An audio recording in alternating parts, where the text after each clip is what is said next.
الحمد لله رب العالمين والعاقبة للمتقين والصلاة والسلام على رسول الله صلى الله عليه وسلم وعلى آله وأصحابه أجمعين. أما بعد، قال النبي صلى الله عليه وسلم: طلب العلم فريضة على كل مسلم.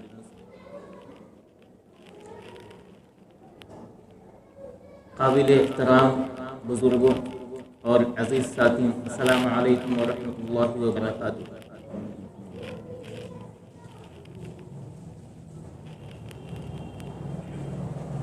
آج جمعے کا دن ہے، مبارک دن ہے۔ اس پربہار دن میں آپ حضرات کے سامنے میں چند باتیں عرض کرنا چاہتا ہوں۔ امید کہ آپ غور سے سنیں گے، اور اس درمیان اگر مجھ سے کچھ فروگزاشت ہو جائے تو میں محمد شہروز عالم ادنا سا طالب علم ہوں، اسے نظر انداز فرما کر مہربانی کا معاملہ کریں۔ اللہ کے نبی صلی اللہ علیہ وسلم نے فرمایا کہ علم کا حاصل کرنا تمام مسلمان پر فرض ہے۔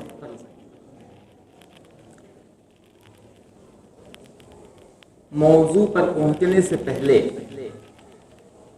بطور تمہید کے چند باتیں سمجھیے۔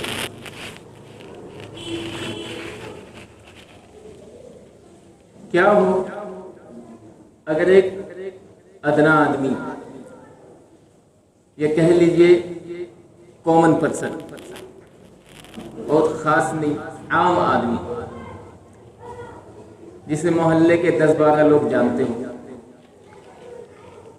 اور اس شخص کو منسوب کرتے ہوئے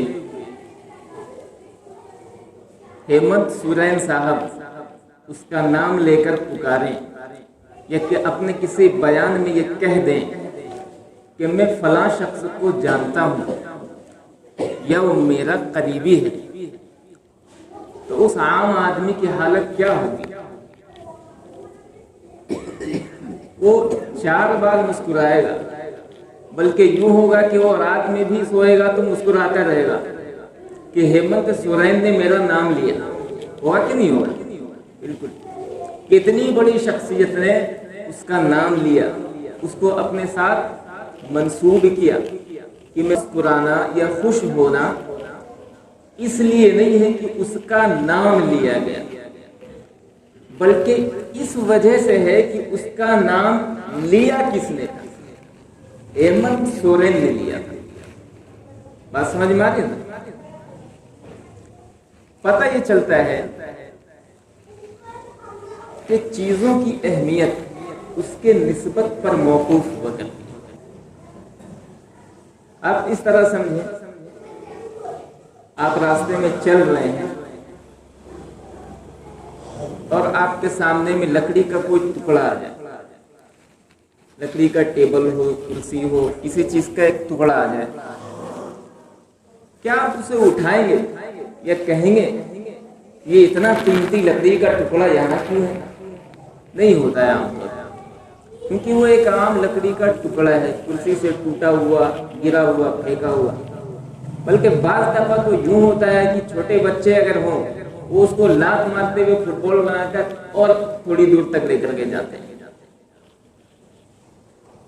مگر اسی مقام پر اگر وہی لکڑی کا ٹکڑا قرآن جس پر رکھی جاتی ہے رحل کا حصہ ہے، پھر کیا ہوگا؟ پھر ایک ادنا مسلمان، جاہل مسلمان، وہ بھی یہ گوارا نہیں کرتا کہ وہ رحل کے ٹکڑے کو اس طرح روندا ہوا دیکھے، بلکہ اسے اٹھا کر کسی محفوظ جگہ پر رکھ دیتا ہے، اچھی جگہ پر رکھ دیتا ہے۔ اسی طرح اگر کوئی کپڑا کہیں پڑا ہوا ہو، پرانا کپڑا روڈ راستے میں، کیا ہم اسے اٹھاتے ہیں؟ نہیں اٹھاتے۔ مگر وہی کپڑا اگر جزو دان کا حصہ ہو، اس میں قرآن شریف رکھا جاتا ہے باندھ کر، پھر کیا ہوگا؟ پھر ایک ادنا مسلمان بھی یہ گوارا نہیں کرے گا کہ وہ حصہ جزدان کا وہ روندا جائے، ہے نا بھائی؟ اسی طرح آپ کو کوئی کاغذ ملے راستے میں، مثال کے طور پر پیپر ہے، اخبار کا ٹکڑا، اس میں سچن تندولکر یا امیتابھ بچن، بڑے بڑے سیلیبریٹیز کی فوٹو، کیا کوئی کہے گا بھائی بچا لو امیتابھ بچن نالی میں بہا جا رہا ہے؟ کیا کوئی شخص کہے گا کہ سچن تندولکر جو ہے روندا جا رہا ہے، کوئی اس کی حفاظت کرو؟ نہیں کہیں گے۔ لیکن اگر اسی کاغذ پر قرآن کی آیت لکھی ہو اور ٹکڑا کہیں گرا ہوا ہو، پھر کیا ہوگا؟ پھر ایک ادنا مسلمان بھی یہ گوارا نہیں کرے گا کہ وہ روندا جائے، اس کی بے ادبی ہو، بلکہ اسے اٹھائے گا اور اچھے محفوظ جگہ پر اس کو رکھے گا۔ ایسے ہی ہوتا ہے نا بھائی؟ کیوں؟ پتہ چلا کہ چیزوں کی اہمیت اس کے نسبت پر موقوف ہوا ہے۔ آخر کیا بات تھی کہ پہلے بھی کاغذ ہے اب بھی کاغذ، پہلے بھی لکڑی تھا اب بھی لکڑی، پہلے بھی کپڑا تھا اب بھی کپڑا، مگر پہلے لوگ دھیان نہیں دے رہے تھے لیکن اب اس کی اہمیت بڑھ گئی۔ کیوں؟ معلوم چلا اس کی اہمیت اس لیے بڑھ گئی کیونکہ اللہ تبارک و تعالی نے اس کاغذ، کپڑے اور لکڑی کی نسبت قرآن شریف سے لایا، اس کا رشتہ قرآن سے جڑ گیا۔ پہلے کاغذ تھا، کوئی دھیان نہیں دے رہا تھا، حالانکہ امیتابھ بچن کی فوٹو تھی بہرحال، مگر اہمیت نہیں تھی۔ مگر جیسے ہی اس میں اللہ تعالیٰ نے قرآن کا رشتہ جوڑا، اس کی اہمیت بڑھ گئی۔ آپ اندازہ لگائیں کہ جس چیز کے ساتھ قرآن کی نسبت جڑ جائے، قرآن کا رشتہ لگ جائے، اس چیز کی اہمیت اتنی زیادہ بڑھ جاتی ہے کہ ایک ادنا سا جاہل مسلمان بھی گوارا نہیں کرتا کہ اس کی بے ادبی ہو۔ تو آپ یہ ذرا سوچیں کہ 30 پارہ قرآن شریف حفظ کرنے والے حفاظ کرام کی کیا اہمیت ہے، اندازہ لگا لیں۔ ان کی کیا اہمیت ہوگی جو اس پورے کے پورے مکمل 30 پارہ قرآن کو اپنے سینے میں محفوظ کر رکھیں۔ حفاظ کرام سے میری درخواست ہے کہ مہربانی کر کے اپنے آپ کو دنیا کے چکروں میں ضائع نہ کریں، اپنی اہمیت کو سمجھیں، اپنی قیمت کو سمجھیں۔ آپ کا رشتہ جڑا ہوا ہے قرآن۔ حافظ، عالم مدرسے میں پڑھتے ہیں، مدرسے سے تعلیم حاصل کرتے ہیں۔ اصل بات یہ ہے کہ مدرسہ وہ مقام ہے جہاں سے اسلامی تعلیمات کی برقی لہریں عالم میں پھیلتی ہیں۔ آج قوم کے چند افراد مدرسوں پر تنقید کرنے لگے، حفاظ کرام پر تنقید کرنے لگے، علماء کرام پر تنقید کرنے لگے۔ کچھ لوگ کہتے ہیں کہ عالم تو یہ ہے، علماء تو وہ ہیں، حافظ تو یہ ہیں، قاری تو وہ ہو گئے ہیں، وہ تو پیٹ پھلائے پھرتے ہیں، بریانی کھائے پھرتے ہیں۔ میں ایک سوال کرتا ہوں آپ سے، 8 سال ایک مولوی جو اپنے طالب علم کے زمانے میں مدرسے میں گزارتا ہے، وہ کیا کھاتا ہے آپ کو معلوم؟ نہیں معلوم ہے تو معلوم کریں کہ وہ کس طرح کا کھانا کھاتا ہے۔ 8 سال 9 سال مسلسل وہ کیا کھا رہا ہے؟ عام طور سے مدرسوں میں جو بچے آتے ہیں، میں گاؤں دیہات کا تو نہیں ہوں، شہر کا ہی ہوں، کالج کا پڑھا ہوا تھا، اللہ نے مجھے وہاں مدرسے کی توفیق دی، میں وہاں گیا پڑھا۔ میں نے دیکھا، غور کیا اس بات کہ اکثریت جو ہوتی ہے وہاں پہ مدرسوں میں بچوں کی، وہ گاؤں دیہات والے بچے رہتے ہیں، زیادہ تر غریب ہوا کرتے ہیں۔ ایک تو پہلے سے غریب، پھر مدرسے میں آئے، پھر 8 سال 9 سال ان کا کھانا رہنا زمین پر بستر بچھا کر، انہیں چوکی نہیں ملتی، 2 وقت کا کھانا، 3 وقت بھی نہیں، 2 وقت کا کھانا، دوپہر کا اور رات کا۔ صبح میں تو تعلیم ہی شروع ہو جاتی ہے، تو کچھ لوگ چوڑا لے جاتے ہیں، کچھ مڑھی لے کے جاتے ہیں، اپنے گھروں سے کچھ نہ کچھ لے کر آتے ہیں، اس طرح سے وہ کھاتے ہیں۔ الحمدللہ جو بھی ہے اچھا کھاتے ہیں، دال ہے جو بھی اللہ کی طرف سے مل جاتا ہے، دال کھاتے ہیں روزانہ، سبزی کھاتے ہیں۔ اب اس طرح کے 8-9 سال تک کھانے والے ایک طالب علم کو، جو 8 سال تک دال کھا رہا ہے اور موٹی روٹی کھا رہا ہے، اسے اگر کوئی شخص دعوت دے دے عالم بننے کے بعد، یا مسجد کا خطیب بن گیا، مسجد کا امام بن گیا، اور محلے سے کسی ہمدرد آدمی نے دعوت دے دیا، امام صاحب آپ کی دعوت ہے، آج ہمارے گھر تشریف لائیں، اگر اسے مرغی اور گوشت مل جائے، وہ کیوں چھوڑے گا؟ مجھے اس کا جواب دیں، کیا وہ چھوڑے گا؟ آپ اس بات کو چھوڑیں، آپ 10 روز تک گوشت نہ کھائیں، بالکل نہ کھائیں، صرف اور صرف آلو کی سبزی کھائیں، 11ویں دن آپ کو گوشت ملے گا، آپ کا کیا حال ہوگا؟ اندازہ لگا پا رہے ہیں؟ اور ایک بچہ جو 8 سال تک صرف دال کھا رہا ہے، اسے اگر مل جائے گوشت، کیا وہ چھوڑے گا؟ نہیں، اسے دلچسپی ہوگی، اللہ کا شکر ہے کہ اللہ نے آج مجھے یہ کھلا دیا۔ وہ کھاتے ہیں شوق سے، لوگ مذاق اڑاتے ہیں اور تنقید کرتے ہیں اور شکایت کیا کرتے ہیں کہ مدرسے کے بچوں کو دیکھو کھانے میں لگا ہوا ہے، مولویوں کو دیکھو وہ تو مرغی کے پیچھے پڑا ہے، علماء کو دیکھو جب چاہے وہ پلاؤ کھوستا ہے۔ کیوں بھائی؟ کیوں نہیں دیکھتے پس منظر میں کہ اس نے 8-9 سال کس طرح گزارا ہے؟ اس نے علم دین حاصل کرنے کے لیے کس طرح اپنے آپ کو روندا ہے۔ اس کے پاس وقت نہیں ہوتا ہے، بالکل وقت نہیں ہوتا ہے، پھر بھی اسی چند وقت میں وہ اس کو کپڑا بھی دھونا ہوتا ہے، اپنے رفع حاجت کے کام بھی کرنے ہوتے ہیں، اور بھی کچھ اگر مشاغل اس نے تیار کر رکھے کچھ سیکھنے سکھانے کا، اس کو الگ ہے، باقی ٹائم وہ درس و تدریس میں لگے رہتے ہیں۔ ان کو سمجھے پہلے میرے بھائیوں، مدرسہ پہ جو تنقید کیا کرتے ہیں انہیں میں بتاتا چلوں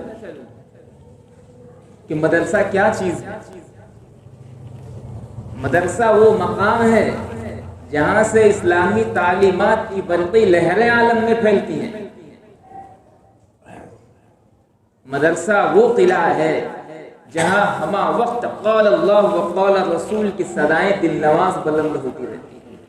آج آپ قوم پھریں، آپ کو ایسا کوئی گلی نہیں ملے گا جہاں کوئی نہ کوئی ایک دکان یا مکان میں گانا نہیں بج رہا ہوگا، ایسا بالکل کہیں نہ کہیں یا تو ٹی وی میں بج رہا ہوگا، یا پھر کسی دکان میں ساؤنڈ باکس لگا ہوا ملے گا آپ کو، یا اگر وہ دونوں بھی نہیں ہے تو پھر ہمارے ہاتھوں میں تو آج غیر قوم نے پکڑا ہی دیا ہے موبائل، اس میں کوئی نہ کوئی بجا ہی رہا ہوگا۔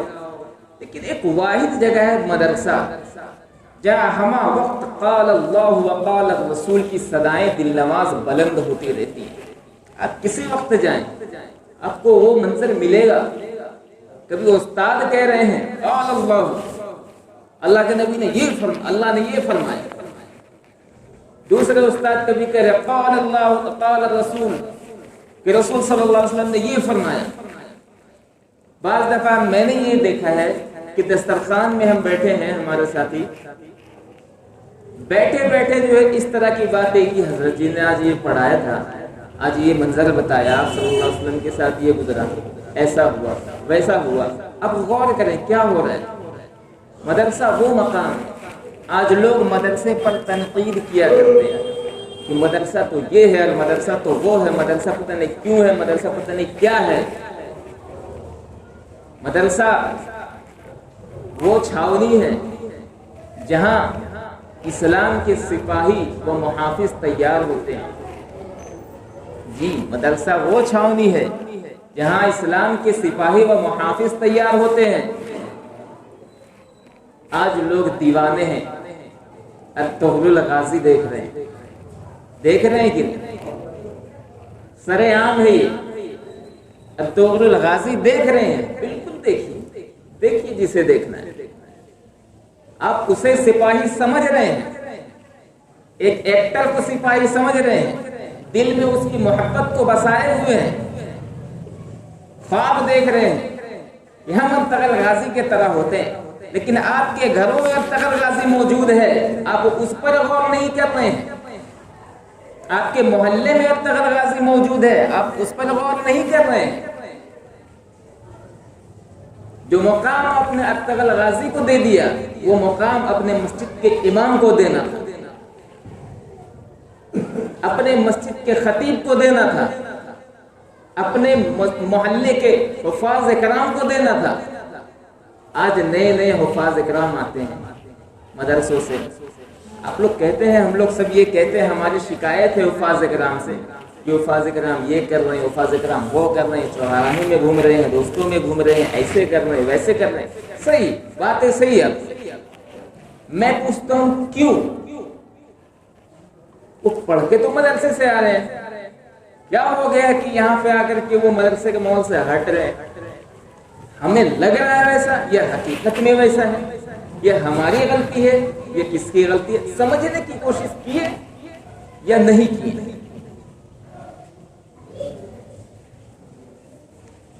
مدرسے سے فارغ ہو کر عالم حضرات اور حافظ حضرات وہ آتے ہیں, امامت کے لیے مسجد میں جاتے ہیں, درخواست کرتے ہیں کہ میں امام بننا چاہتا ہوں, امامت کرنا چاہتا ہوں,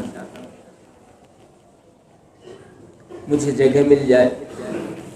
آواز آتی ہے منتظمین کی طرف سے, محلے والوں کی طرف سے, صدر سیکریٹری کی طرف سے کہ ہمیں تجربہ کار امام چاہیے. اب بتائیے, جو بچہ پہلی بار مدرسے سے فارغ ہو کر آیا ہی ہے, اس سے کہاں کا تجربہ ہوگا؟ آپ خود سے سوال کریے, خود سے سوال کریں کہ جو بچہ فارغ ہو کر ہی آیا ہے اسے تجربہ ہوگا کب؟ جب موقع ہی نہیں ملے گا. تو لوگ تجربہ کار ڈھونڈ رہے ہیں, یہاں تجربہ کرنے کے لیے وقت اور جگہ ڈھونڈ رہے ہیں لوگ, بچے مدرسے کے. پھر ہوتا یوں ہے, ایک مسجد میں گیا, صدر سیکریٹری نے کہہ دیا ہمیں تو تجربہ کار چاہیے, کم سے کم 4 سال کا, اس کی آواز یہ ہونی چاہیے, اس کا وہ ہونا چاہیے, شکل میں خوبصورتی ہونی چاہیے, ایسا ہونا چاہیے, وہ ہونا چاہیے, دس ہونا چاہیے, دیٹ ہونا چاہیے, پتہ نہیں کیا کیا ہونا چاہیے. وہ کچھ نہیں کہا, جی حضرت معذرت کے ساتھ انشاءاللہ کبھی خدمت کا موقع ہو دے. چلا گیا, دوسرے جگہ گیا, دوسرے مسجد میں بھی وہی حال, تیسرے مسجد میں بھی وہی حال. اب کیا کرے؟ کمانا تو ہے اسے, کمانا ہے کہ نہیں؟ پیسے چاہیے کہ نہیں اسے؟ بالکل چاہیے. آپ کو چاہیے, اسے بھی چاہیے. بہت جگہ تلاش کرنے کے بعد جب وہی اس کو ہو کر ملتی رہی, نہیں تجربہ کار چاہیے, تجربہ کار چاہیے, کچھ نہیں کیا اس نے. بولے چلو ہمارا یہاں تو کام نہیں بن سکتا, ایک کام کرتے ہیں, انجمن پلازا میں جوتے کی دکان ہے, وہاں پہ 2000 کی نوکری کر لیتے ہیں. آپ یہ بتائیے کہ جو مقام الطغرل غازی کو آپ نے دیا ہے, اس حافظ اور اس عالم کو دینا تھا, وہ ہمارا حاکم, وہ ہمارا لیڈر, وہ جوتے کی دکان میں کام کرے گا. کیا ہم نے قدر کی ہے اپنے حاکموں کی, اپنے لیڈروں کی, اپنے علماء کی, اپنے حفاظ کی؟ نہیں کی. آج اگر قوم اگر گر رہی ہے, اگر قوم, مسلمان قوم اگر وہ نیچے گر رہی ہے, دب رہی ہے, وجہ بھی ہے ہم نے اپنے اکابر, اپنے بڑوں, اپنے علماء, اپنے لیڈروں کی اہمیت کو بھلا دیا ہے, بالکل بھلا دیا ہے. ہمارا معاملہ کوئی آ جائے, گھریلو معاملہ ہو,